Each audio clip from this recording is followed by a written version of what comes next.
Have you ever wondered what was going on in the mind of your dismissive avoidant ex partner or spouse?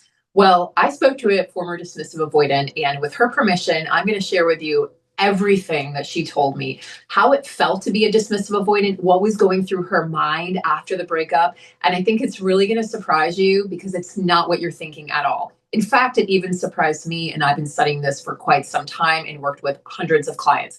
Hi, my name is Sarah. I am a mindset mastery coach, transformational hypnotherapist, and attachment style specialist. And I bring you videos on attachment theory, attachment style, and healing. The most important part, healing, breaking free from the rumination, the obsessive looping, and moving forward with your life in a healthy, stable, confident way.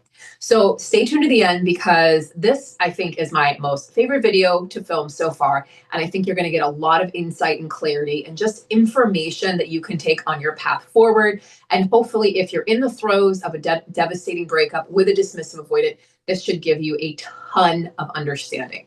So the first thing she shared with me is that through each breakup, she would experience, well, not even before the breakup, before she initiated the breakup, she would experience this feeling of like, I just have to get out of here.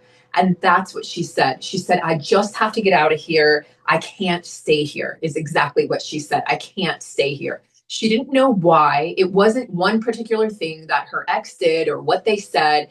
In fact, she said, sometimes I would be really sad about it, but I would be so defiant in this mindset of, I have to get out of here. I just can't stay here.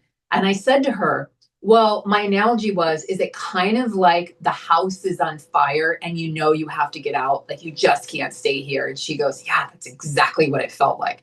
So when there's that feeling, when your nervous system feels like it's at war with someone or something, it's going to do what it does best, which is keep you safe and protect you. And in a situation with a dismissive avoidant, they're going to just jump ship. Remember, there's a core defective wound. So somebody who feels defective at their core doesn't want to be seen. They don't want the light shown, on their most innermost thoughts or feelings. And whenever they feel vulnerable, they're going to push back against that. So it wasn't that she didn't have feelings for her former partners. It wasn't that she didn't love them. Rather, it was her internal chaos and war. It was a war that was being waged inside of herself. And she literally felt like she was at war because she would have these conflicting thoughts of, I'm really sad and I really love this person, but I just have to leave. So this goes along with everything I've been saying up to date in terms of what goes through the mind of a dismissive avoidant based on their attachment style and based on attachment theory. So she would then, this is so fascinating, she would then want them back. So then she would go back and basically stage it. So, of course, especially if it's an anxious partner, they're going to be anxious to get back together because the anxious person is wanting to be in a relationship. They're wanting to be in connection and be attached. Their attachment system is always pinged and always on. The dismissive avoidant, their attachment system always wants to be off. But this is why she wanted to go back. She wanted to go back because suddenly there was no conflict, within herself. Suddenly that war within herself started to quiet down because that person was no longer in her periphery, right? So she got a little bit of room to breathe and space. And with that, she was able to, basically her nervous system was able to stabilize and she was able to reorient herself. And then she thought, oh, well, what's missing? Well, I really miss that person. It must be them. I must need to go get that person back. When in reality, what her nervous system was asking for was for her to learn how to create long-term stability inside of herself. But for the avoidant, because they're human and they want and they have needs just like everybody else, she would go back to that partner thinking that was the solution. And that partner would gladly take her back because that partner was desperate, right, to reconnect. That's the anxious attachment system.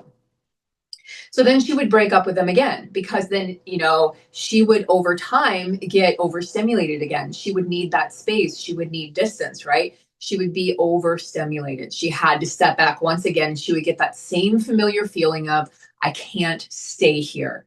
I don't really know why, and I can't pinpoint it, but I just can't stay here.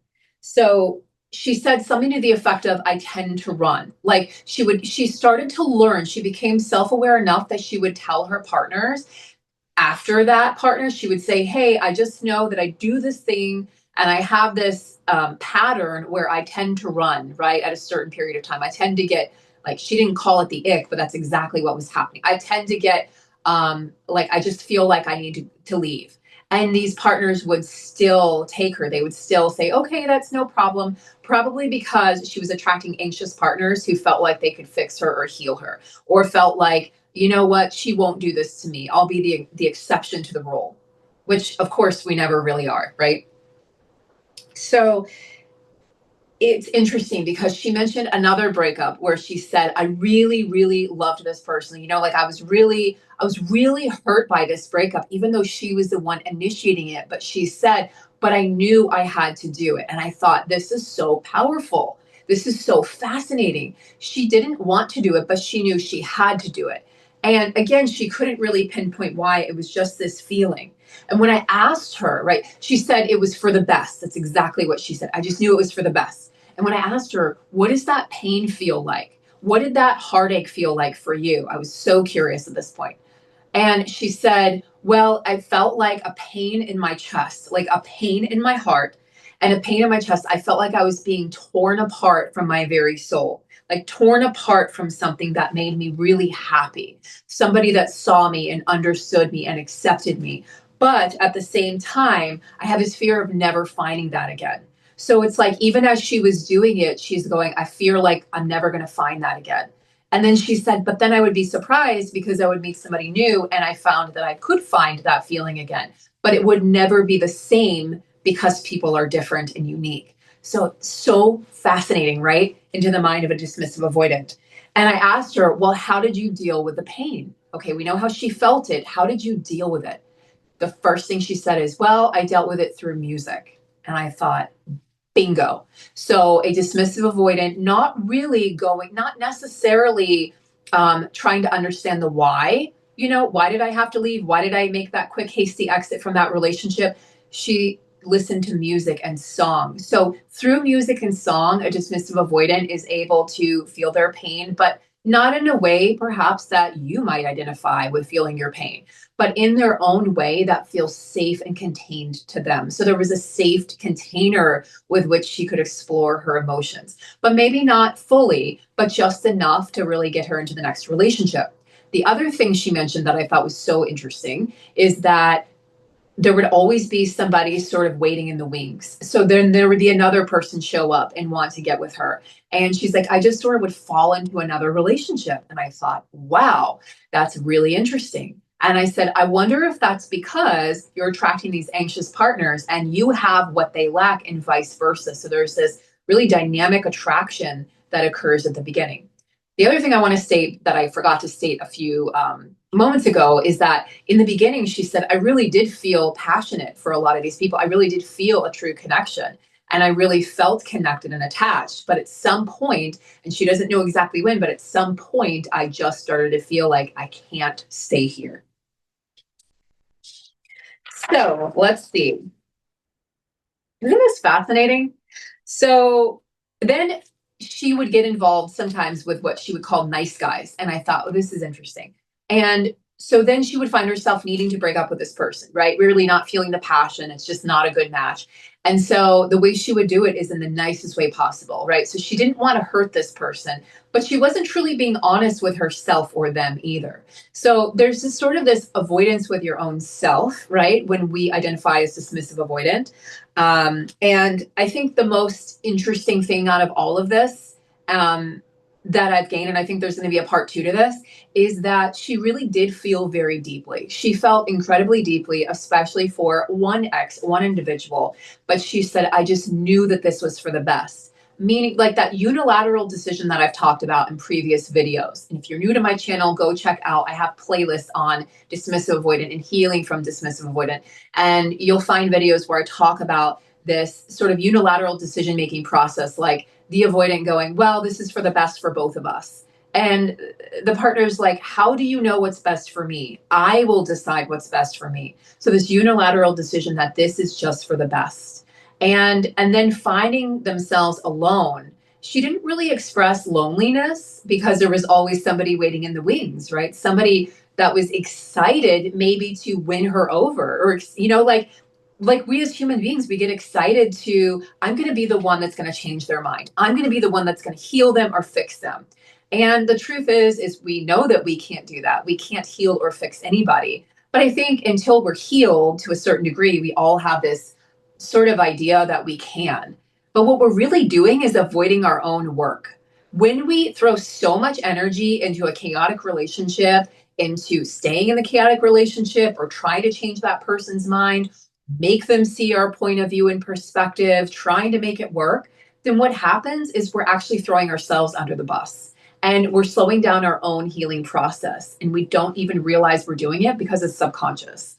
But what's happening is we're abandoning our own healing process. We're delaying it for instant gratification. And the instant gratification is getting into a relationship because we're humans, right? We want to partner up.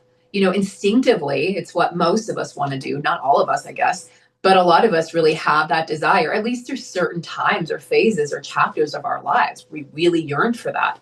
So dismissive avoidants yearn for that, guys. The whole point of me doing videos, especially ones like this, is so you can have an understanding that a dismissive avoidant is a human being, that they have needs and feelings, that they're not set out to purposely hurt somebody, at least the ethical ones. I understand that there's more unethical ones, and I'm not going to speak on them because I don't really have enough wherewithal to do that. Other people, will speak on them, but I will say that my understanding is that the majority of DAs are ethical and they don't want to hurt people. They're trying to protect themselves. It's an ancient feeling. It's this feeling of, I'm being chased by a saber-toothed tiger and I got to get the F out of here. Okay. And that saber-toothed tiger happens to be the relationship or the partner. And they just know that they have to get to safety. And they know that safety is not where this person's at, because this person, right, their nervous system is being flooded with information. It's being flooded with demands for attention and time and energy and vulnerability and intimacy. And their nervous system just doesn't know how to handle that. So stay tuned for a part 2, because I want to ask more questions. I want to go deeper into this to get an even better understanding of if she can pinpoint a time where there was, where maybe it was more demand for intimacy, or maybe it was meeting the parents, or was there something that triggered this response of, I just can't stay here. So look back at my playlist. This sort of brings everything full circle, but I really love when I get the opportunity to work with and to understand deeper the dismissive avoidant. I'm a healing fearful avoidant. And like I told her, it's different. We are different animals. Just because we have the word avoidant in the attachment style doesn't mean we're the same. Where we have different core wounds and we're operating from different places. There is no hierarchy, by the way. There's no like, oh, anxious attachers are here, dismissive avoidance here, fearful avoidance here, and secures here. It's a spectrum, and it's dynamic, meaning it changes with every relationship we go into, and it changes as we heal and grow and understand and evolve. So the deeper you can understand yourself, most importantly, then you're gonna obviously understand your partner, your ex-partners better. But I'm gonna give you a little tip. Try not to delve too deeply into what attachment style your exes were. What's really important is that you understand your own attachment style so that you can move forward, making better choices and start to lean more secure and feel more stable and whole within yourself. Take good care, guys, and I look forward to seeing you guys and some of my upcoming courses. I'm working on projects behind the scenes, and I have a course, Finding Love Again, which is going to be amazingly powerful. So stay tuned for that coming July or August, probably late July, early August. I'm very excited to deliver that to you guys. I'm very excited to get to meet some more of you, because I've worked with some of you one-on-one, but I'm looking forward to that group setting again, where it's a more intimate setting and we really get to know each other and learn and heal from each other. So take care, guys. Until then, I'll see you soon.